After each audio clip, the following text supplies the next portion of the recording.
వస్తుంటే కోసిగి దాకా వచ్చేటప్పుడు మధ్యలో మధ్యంలో ఒక ఊరు ఎదురొచ్చింది.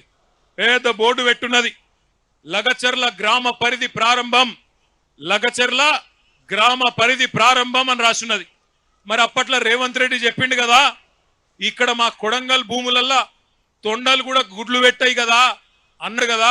మరి నిజంగానే ఇక్కడ తొండలు గుడ్లు పెడుతున్నాయా లేవా అని నేను, మా సబితక్క, నరేందర్ రెడ్డి అందరం అక్కడ దిగి చూసినాం. ఇప్పుడు మీరు కావాలంటే పోయేటప్పుడు మీరు కూడా చూడొచ్చు. లగచర్ల గ్రామ పరిధి ప్రారంభం అని బోర్డు ఉంది. బోర్డు పక్కకే భూముల నిండా పచ్చని వరి పంటలు బ్రహ్మాండంగా మొత్తం ఇక్కడికెళ్ళి అక్కడి దాకా విస్తరించున్నాయి. మరి నేను అనుకుంటే ముఖ్యమంత్రి ఉండి ఎవడన్నా అబద్ధం చెప్తాడా? ముఖ్యమంత్రి ఉన్నోడు ఎవరన్నా అబద్ధం చెప్తారా? తొండలు గుడ్లు పెట్టాయి కొడంగల్ భూములల్లా అన్నాడు. పెడుతున్నాయా? మరి తొండలు గుడ్లు పెడుతున్నాయా కొడంగల్ భూములల్లా?